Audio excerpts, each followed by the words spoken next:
Assalamualaikum warahmatullahi wabarakatuh. Salam hebat dan luar biasa untuk seluruh mahasiswaku, khususnya yang sedang belajar jurnalistik. Belajar jurnalistik di masa pandemi. Belajar jurnalistik di masa pandemi. Khususnya teman-temanku di seluruh Indonesia juga, para mahasiswa yang tergabung dalam Merdeka Belajar Kampus Merdeka. Tentu sekarang ini mahasiswa merdeka belajar dari mana saja, kapan saja, dengan media apa saja, semua bisa terlaksana. Dan juga seluruh komunitas ratulisan di seluruh Indonesia. Ini menjadi salah satu bagian kolaborator yang tentu tidak akan pernah lepas, bahwa kita bisa belajar dan membelajarkan diri dalam berbagai situasi dan kondisi. Karena apa? Tentu di situasi pandemi seperti ini, pembelajaran kita tidak bisa lagi langsung bersemuka, karena pola yang kita lakukan harus belajar daring.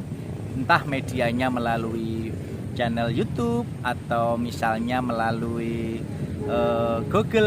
melalui Google Meet, dan juga melalui media-media lain yang bisa digunakan. Oleh karena itu, teman-temanku yang hebat dan luar biasa, proses pembelajaran yang kita lakukan pun saat ini bisa dilakukan dari mana saja, kapan saja, dan kita bisa saling berbagi cerita, berbagi ilmu dalam berbagai konteks yang bisa kita lakukan, tetapi menghasilkan produktivitas yang nyata. Nah, teman-teman yang hebat dan luar biasa, ada Mas Wisnu, ada Mas Mehmet, ada Mas Marvan, ada Mas siapa ini ya, Mas Buya, ada Mbak Sisi, ada Mbak Rifda, ada teman-teman yang sedang belajar di jurnalistik. Saat ini menjadi salah satu bagian penting pada jurnalistik lanjut.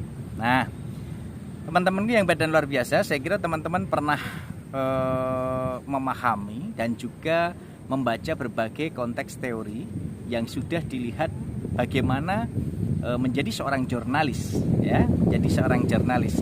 Karena menjadi seorang jurnalis harus memiliki bekal nyata yang tentu saja bagaimana kita bisa menuangkan ide dan gagasan secara real berdasarkan fakta dan data empirik secara berimbang. Nah, apa yang menjadi fakta dan data empirik yang berimbang itu tentu saja akan bisa kita manfaatkan dari berbagai lingkungan. Sengaja Pak Romadi mengambil konteks pembelajaran ini di situasi alam semesta, sehingga ini adalah media yang bisa kita jadikan tulisan, menjadi karya jurnalistik, ya. Artinya karya itu bisa kita nanti jadikan karya yang berdasarkan fakta dan data empirik, tetapi bisa juga menjadi dasar karya yang bisa kita tulis menjadi sebuah hujah, ya, menjadi karya khas.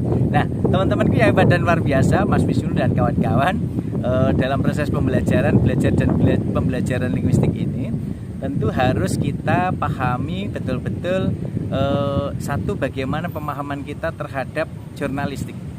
Jadi karya-karya jurnalistik ini harus kita pahami dulu filosofinya. Ketika kita membuat produk-produk jurnalistik, karya-karya jurnalistik, ini tujuannya apa? Ya, ini tujuannya apa? Jadi kalau teman-teman kemarin sudah belajar tentang teori jurnalistik, apa itu hakikat jurnalistik, siapa yang bisa jadi jurnalis, lalu jenis-jenis tulisan atau produk jurnalistik, lalu bagaimana menulis berita, bagaimana menulis artikel, bagaimana menulis kolom, kemudian bagaimana membuat berita yang berimbang berdasarkan fakta dan data empirik, lalu bagaimana menyiapkan produk-produk jurnalistik yang siap publikasi, kemudian bagaimana publikasi karya-karya jurnalistik. Nah, ini semua sudah teman-teman pahami, dan tentu saja itu menjadi salah satu hal pokok yang harus kita pahami untuk belajar jurnalistik. Nah, yang kedua, setelah kita belajar jurnalistik, tidak hanya berhenti sampai di situ. Kita akan belajar jurnalistik lebih lanjut, baik nanti jurnalistik yang bisa kita lakukan bisa di media cetak dan media online. Sekarang ini jurnalistik bisa kita lakukan di media cetak, seperti koran, seperti Kompas, ada Republika, ada Tempo, kemudian ada koran-koran lain yang di wilayah lokal, ada Radar di berbagai daerah, dan tentu banyak juga produk-produk media cetak yang bisa dipahami dan digunakan sebagai media pembelajaran. Nah, yang kedua, kalau kita sudah melakukan itu, tentu dari proses pemahaman teoritik yang kita lakukan harus dipraktekkan. Maka setiap minggu teman-teman nanti harus bisa menghasilkan karya jurnalistik, produk jurnalistik yang tentu saja itu akan berdampak untuk mempraktekkan apa yang sudah kita pahami lalu kita praktekkan. Nah, oleh karena itu produk-produk jurnalistik itu harus kita jadikan salah satu bagian pengayaan wawasan repertoar kita tentang jurnalistik. Nah, itu produk, sehingga kita belajar berbasis proyek yang kita lakukan. Misalnya minggu pertama ini nanti kita akan menulis proyek terkait dengan menulis opini untuk media cetak, atau nanti menulis opini untuk media online. Nah, itu harus kita lakukan sehingga nanti bersinergi dalam beberapa komponen yang nanti hasilnya bisa dimanfaatkan bersama-sama. Nah, yang kedua, setelah produk-produk jurnalistik itu disiapkan dan siap publikasi berdasarkan hasil tulisan yang sudah kita buat, kita analisis, tentu saja itu akan bisa memberikan dampak nyata bagaimana karya jurnalistik ini betul-betul akan berdampak untuk nanti para pembaca yang memanfaatkan itu. Dan tentu dampak itu akan bisa memberikan kontribusi, entah itu pada data yang kita gunakan adalah misalkan alam ataupun lingkungan sekitar, berbagai problematika dampak alam yang ada di lingkungan kita, atau mungkin bisa juga berdasarkan data-data pendidikan. Di era pandemi seperti ini tentu banyak hal yang bisa kita buat atau kita jadikan karya jurnalistik yang bisa dimanfaatkan.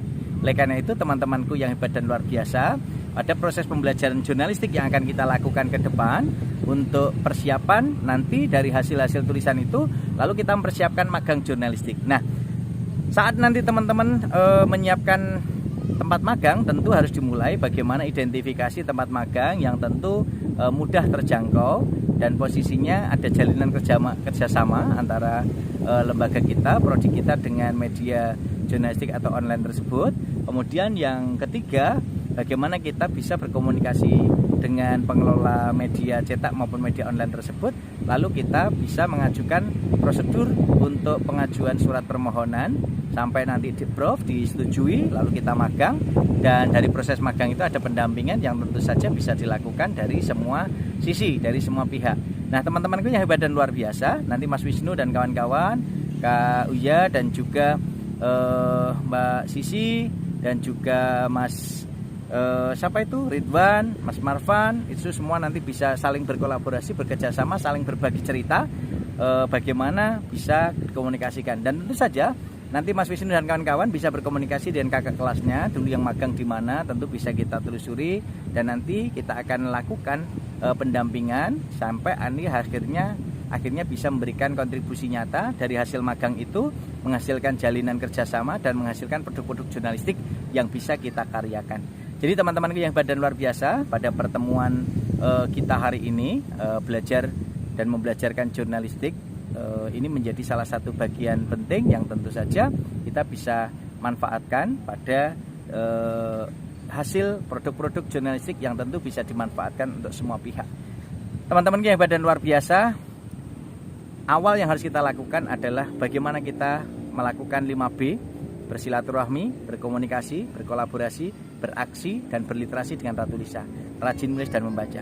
Sehingga dengan pola itu insya Allah tempat magang yang kita lakukan nanti bisa menjalin komunikasi yang baik, strategi-strategi yang bisa kita lakukan, praktik jurnalistik bisa kita lakukan, hubungan sosial kemasyarakat bisa lakukan, dan akhirnya semua berdampak untuk kita dan akhirnya menghasilkan karya nyata, dan kita semua bisa mendapatkan banyak pengalaman dari dunia usaha dan dunia industri, dari dunia penerbitan dan dunia media cetak yang tentu akan berdampak untuk kebaikan dan keunggulan kita ke depan seandainya kita mau berwirausaha literasi dalam bidang media cetak maupun media online.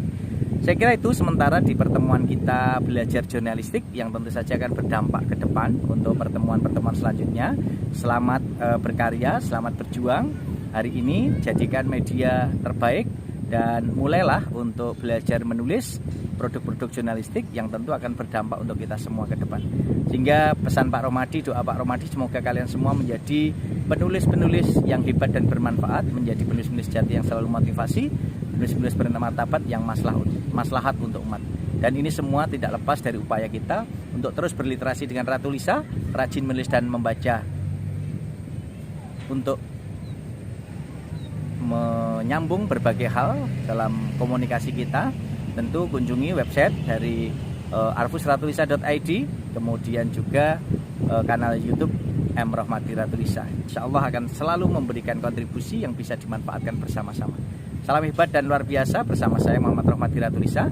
Semoga kalian semua generasi muda di Indonesia akan tetap bisa berliterasi dengan Ratulisa, rajin menulis dan baca untuk kemajuan multi generasi Indonesia. Terima kasih, salam hebat dan luar biasa. Assalamualaikum warahmatullahi wabarakatuh.